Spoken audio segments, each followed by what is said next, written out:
Hello everybody, welcome to Education. मैं देवर्षिता. Let's get started with microorganisms. Microorganisms चार तरह के होते हैं. आपका bacteria, fungi, protozoa and algae. और एक तरह का माइक्रो ऑर्गेनिज्म है जो कि है आपका वायरस.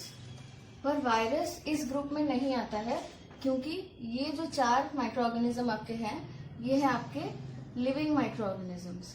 और ये जो वायरस है ये है आपका नॉन लिविंग.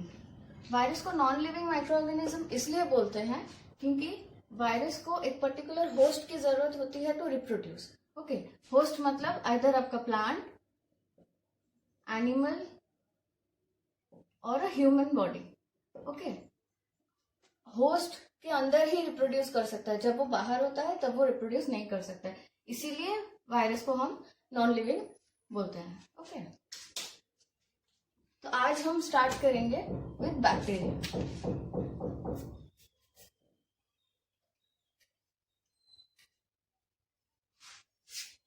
सो बैक्टीरिया है आपका यूनिसेल्युलर प्रोकैरियोट. ठीक है, सुनने में देखने में इतना बड़ा वर्ड लगता है, बहुत क्रिटिकल लगता है, पर नहीं है. This has a very simple meaning which means unicellular का मतलब है सिंगल सेल और प्रोकैरियोटिक आपका ग्रीक वर्ड से आया है जहां प्रो का मतलब है before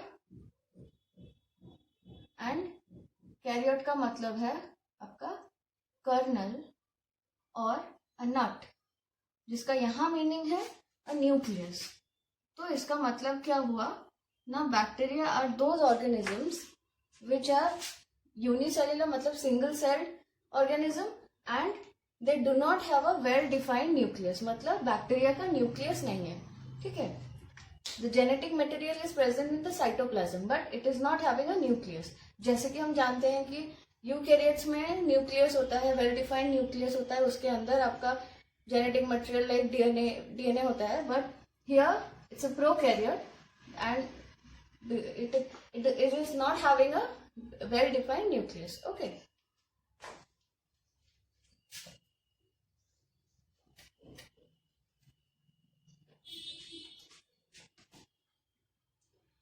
let's come to this shape of the bacteria. Bacteria is having four types of shapes. Bacteria की शेप चार तरह के होते हैं. एक है आपका कोकाई, एक है बैसिलस,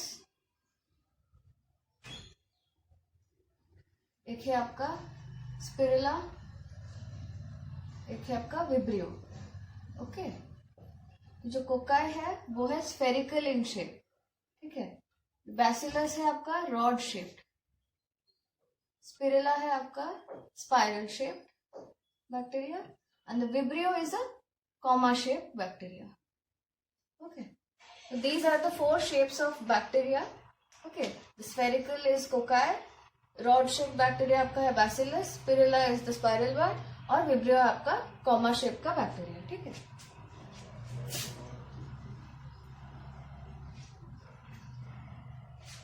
अब चलते हैं बैक्टीरिया के स्ट्रक्चर की तरफ.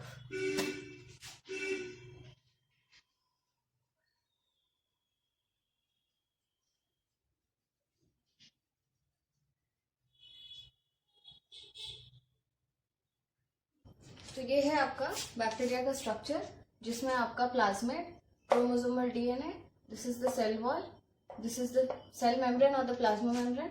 सेल वॉल और सेल मेम्ब्रेन इसको कंबाइन करते हैं तो आप बोलते हैं इसको बोलते हैं कि cell envelope. Okay, this is the long hair like structure, this is the fimbriae and the short hair like structure ये आपका पिली है. देन द आउटर कवरिंग में ये है आपका capsule and this tail like structure, this is the flagella. Okay, these are the ribosomes and these are present, this is the entire thing is present in the cytoplasm. ठीक है.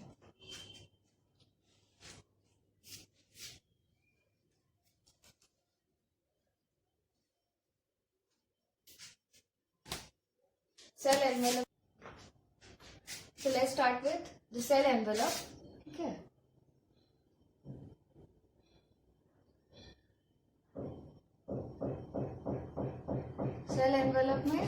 Cell envelope एक outer covering है जो कि cell के चारों तरफ होता है, बैक्टीरियल सेल, एंड उसके 2 लेयर है जो आपके साइटोप्लाज्म को सराउंड मतलब साइटोप्लाज्म के चारों तरफ होता है.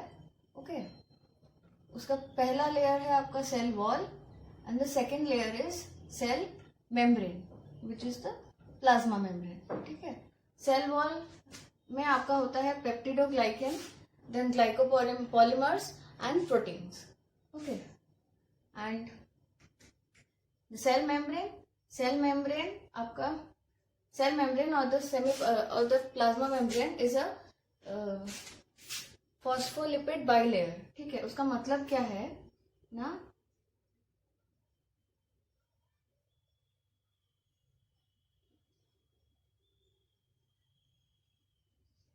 ये है आपका प्लाज्मा मेम्ब्रेन का स्ट्रक्चर.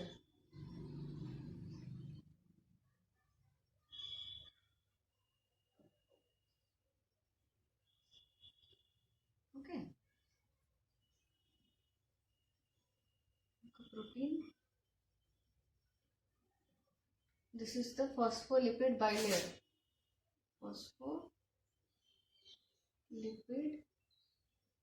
बाइलेयर. ओके. अगर इस एक सेक्शन को हम देखते हैं, so the structure is like this.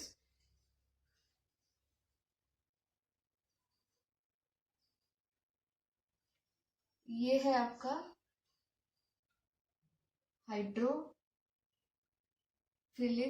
Reason और ये है आपका hydrophobic reason.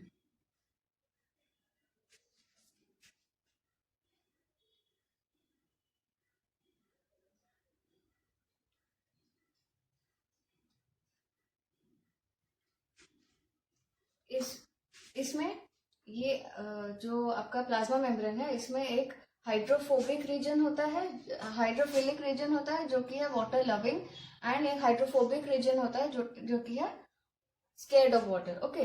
So these 2 regions make it a phospholipid bilayer. ठीक है. और ये हेल्प करता है न्यूट्रिएंट्स को मतलब ये एक सिलेक्टिवली परमेएबल मेम्ब्रेन है जो कि हेल्प करता है, एक पैसेज वे क्रिएट करता है जिसमें कि आपके न्यूट्रिएंट्स हो तो वो मेम्ब्रेन के अंदर इजीली, सेल के अंदर इजीली जा सकते हैं with the help of this cell membrane. ठीक है. And it can discharge waste through this membrane. So this is very important.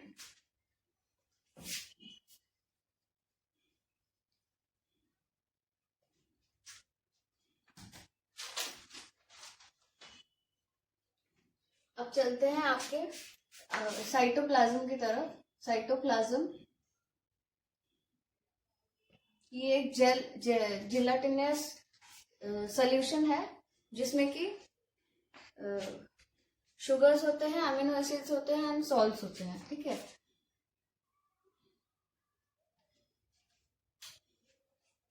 So this is a gelatinous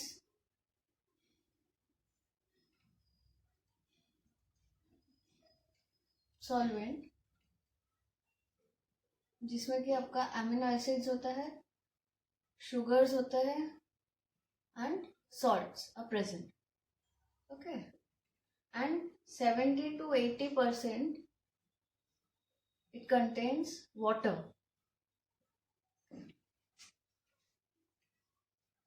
Then आते हैं flagella.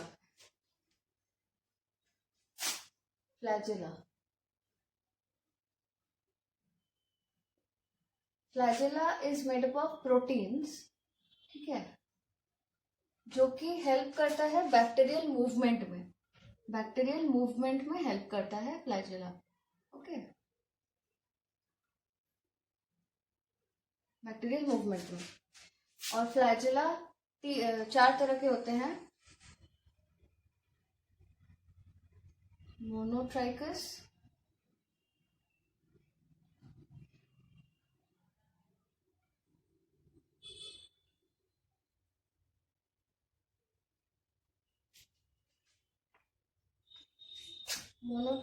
एम्फीट्राइकस, लोफोट्राइकस और पेरिट्राइकस। मोनोट्राइकस का मतलब है bacteria में सिर्फ एक ही फ्लैजेला प्रेजेंट होता है at one end. Okay, amphitrichous का मतलब है बैक्टीरिया के दोनों साइड में फ्लैजेला प्रेजेंट होता है, both sides, both the ends of the bacteria will have flagella. Okay, lophotrichous का मतलब है बैक्टीरिया के एक एंड में बंच ऑफ फ्लैजेला होंगे, मतलब more than one flagella. Okay, and peritrichous का मतलब है flagella will be present over the bacteria, dispersed through the bacteria, हर जगह प्रेजेंट होंगे। ठीक है, इसलिए हम बोलते हैं कि बैक्टीरिया का सिर्फ एक, bacteria can have one flagella और मोर देन वन फ्लैजेला। ये फ्लैजेला बैक्टीरिया को हेल्प करता है मूवमेंट में।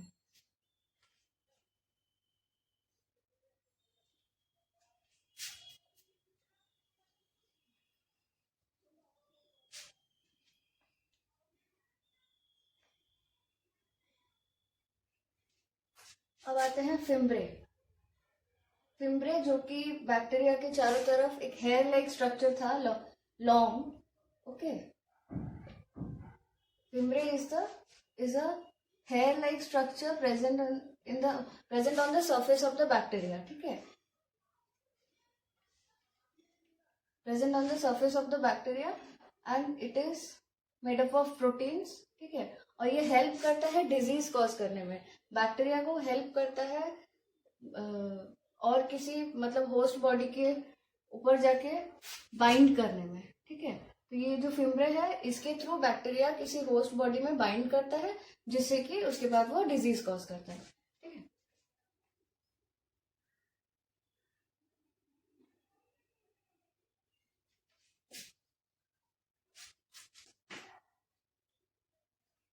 अब आते हैं पिली।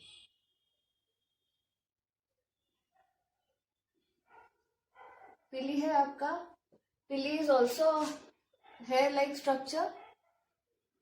ठीक है, hair like structure which is made up of pillin protein। ठीक है, इसका साइज फिम्ब्रे से छोटा होता है, so it is shorter in size.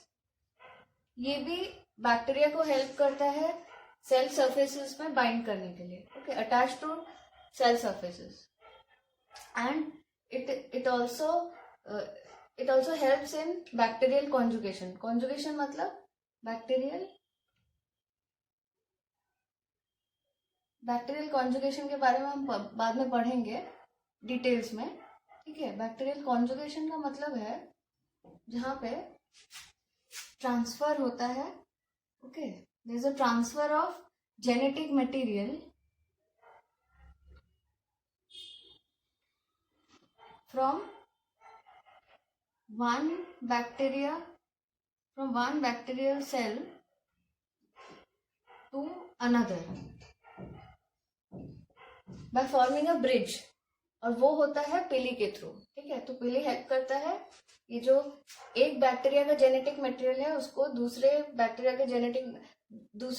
में ट्रांसफर करने के लिए with the help of a bridge. ठीक है,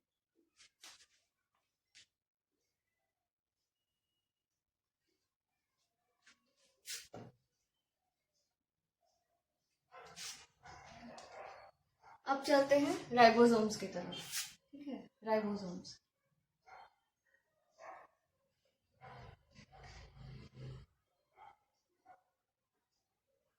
जैसे हमने देखा कि बैक्टीरिया इज अ प्रोकैरियोट, तो बैक्टीरिया में 70S राइबोसोम होता है, जहाँ पे हम और यूकैरियोट्स में हमारे पास 70S एंड 80S दोनों होते हैं। Okay, this is in case of eukaryotes, but यहाँ पे बैक्टीरिया में 70S राइबोसोम होता है। ठीक है, तो राइबोसोम में क्या होता है ना, आपका 60% होता है राइबोसोमल आरएनए,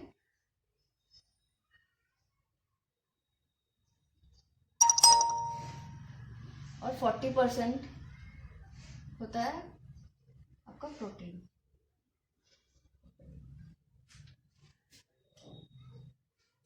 तो और राइबोसोम के 2 सब यूनिट होते हैं। ठीक है, राइबोसोम जो कि 70S है, उसके 2 सब यूनिट होते हैं। एक है आपका लार्ज सब यूनिट और एक है आपका स्मॉल सब यूनिट। ओके, जो लार्ज सब यूनिट है वो आपका 50S है और जो स्मॉल सब यूनिट है वो आपका 30S है। ठीक है, और राइबोसोम हेल्प करता है प्रोटीन सिंथेसिस में। This is the site for protein synthesis. Okay,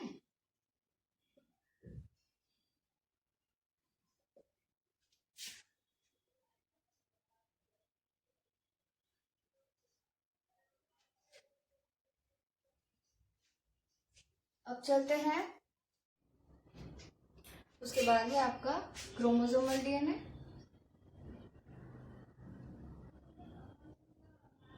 chromosomal DNA